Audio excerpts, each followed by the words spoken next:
Yo, what's up everybody? It's your boy Moodz616 and thank you once again for stopping in, guys. Alrighty, yeah.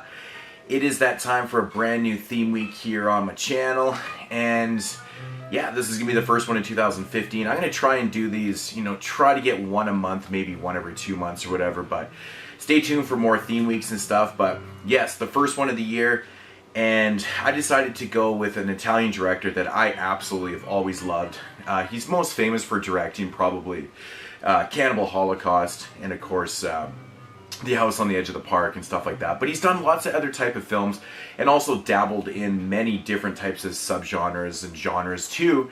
He's done slasher films, cannibal films, home invasion, barbarian type films, Euro crime, whole pile of stuff. So action films and whatnot. But no further ado, of course, it's Ruggero Deodato. Absolutely love him, such a great director. And of course, for day one, I decided to go with a film that I don't really hear many people talk about at all. Actually, in fact, I never hear this one mentioned at all. So, had to do this one, and it is from 1988, and it's titled Phantom of Death, also known as Off Balance. I don't really like that. I think that is the original title of the film, Off Balance. I'm not really a huge fan. I think Phantom of Death actually fits this, film a lot better. But yeah, getting into the plot of this one. Basically centers around your main character, Robert Domicelli. I don't know. I'm always butchering names.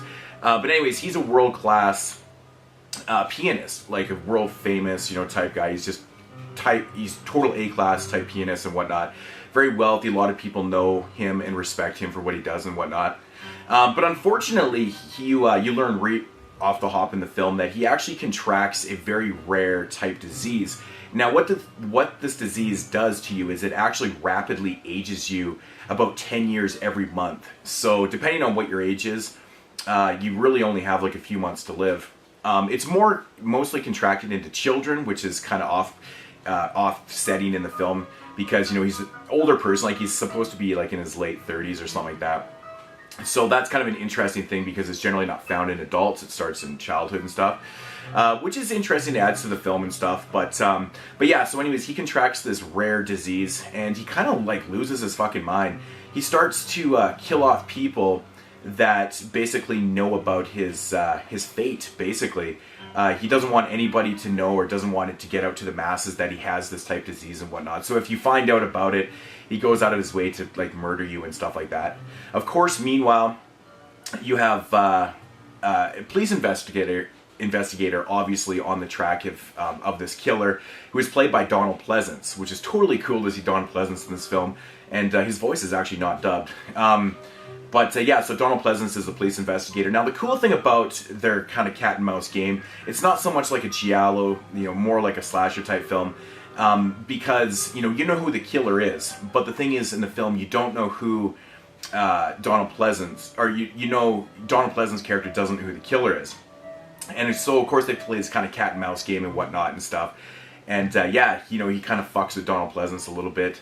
And yeah, so that's the film right there. He tries to investigate and figure out what the hell's going on before everybody dies, kind of thing. So anyways, that is the plot of the film. Now, my thoughts on this one.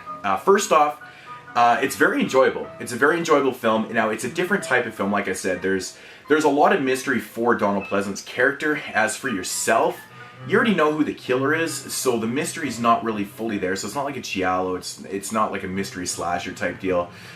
You know who the killer is right away in this film. It's no surprise, but it's an interesting cat and mouse game that they play. Now, I'll get into it. The interesting thing about, Robert's character and his aging process is that it throws off Donald Pleasence's police investigation throughout the film, which is really interesting. See, now the first kill, there's a little bit of skin left underneath these fingernails of this woman, and it says that it came from a 30-year-old man. So, Donald Pleasence, right off the hop, believes it's this guy because he's had, one of his other girlfriends had died and his recent girlfriend died, so Donald Pleasence was already on his case. Now, another person dies, and the tissue reveals that it's from like a 40-year-old man or 50-year-old man. And, down the line, every killing. And he's just completely thrown off by this because, of course, Donald Pleasence doesn't know that Robert has this crazy disease because, Robert's gone into hiding and he hasn't seen him aging, right? And so I think that premise is actually quite cool because he's totally struck. He believes in his heart that it's this Robert character, but he can't prove it because all the evidence is leading him away. So I really do like that storyline. It kind of adds to it and stuff like that. Good performances too. I think Donald Pleasence plays this character quite interesting. He's almost comical, but not comical. I think he's having a lot of fun with the role.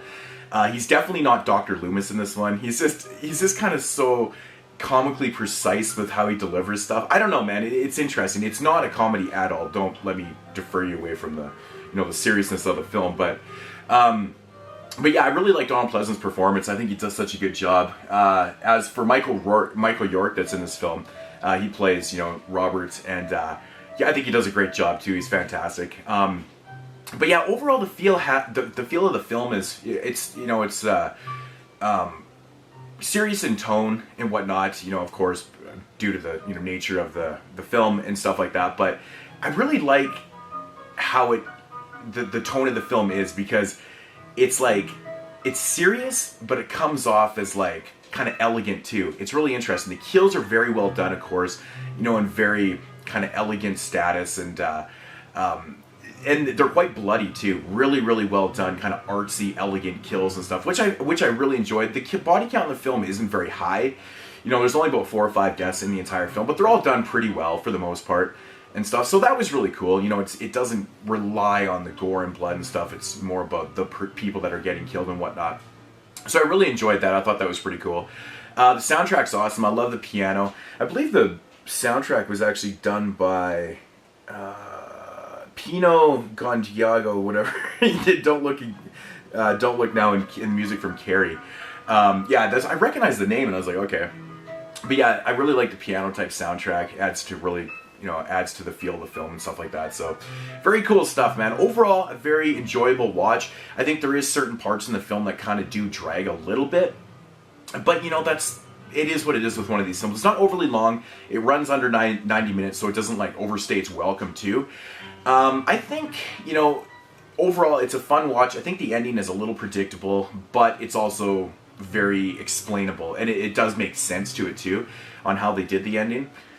So with that said, it's a decent watch. I think it's not Ruggero Deodato's best work in the world, but I think as an overall product, cinematography is very well done. I thought, like I said, the kills are very well done, mixed with the music and the great tone. They didn't throw in anything slapstick, or it's very serious in tone, like a lot of these Italian films. These type of Italian films, I should say. But yeah, I don't know what else to say about it. It's really a good film, like a really decent film. Now, if I had to rate this one, I'd probably give it probably just a 7 out of 10. Like I said, it's not Ruggero Deodato's best work, but still very enjoyable. And I do recommend this release because this is actually uncut. It actually does have like the full kills and the blood and gore and stuff in it and whatnot, which is always awesome to see. And I have to say, I think it's the second kill in the film, first or second one. Awesome, really, really well done kill. It's just so stylish, and it's got that Italian style written all over it, and yeah, fantastic stuff. But oh yeah, one thing I didn't touch on actually, whoops, I totally forgot. But is the visual makeup, or the makeup that they did on Robert's character is fantastic in this film. They made him age so well. Now, I did have one little gripe with it though, because they said he ages about 10 years every month. Now, with the aging process in the film is obviously way faster. Now, I think the movie takes place over just a couple weeks or whatever, and he ages like 30, 40 years, and like he looks like he's 80 years old by the end of the film. So the aging process is a little too fast for the timeline in the film. But, it's a minor gripe on the film. I don't really think it takes anything away from it at all, because he does look fantastic. Like, he looks really, really good. Whoever did the, the special makeup effects on him did a really great job in this, so really good stuff. Like, he's actually, like, unrecognizable, he just looks super old, kind of like that bad grandpa style. But yeah, I really enjoyed it, though. Really well done stuff, so. But yeah, Phantom of Death. Definitely check this out. Great release by Shameless. Great transfer and stuff. And I believe this is actually Region 0. All region. So yeah, you check this one out. Phantom of Death for day 1 here on my Ruggero Deodato week. Tune in tomorrow for day 2. I do know what I'm doing. I do have a structure for all the weeks. So But yeah, stay tuned for more Ruggero Deodato if you're a fan. And hope to see you in day 2, guys. Peace out.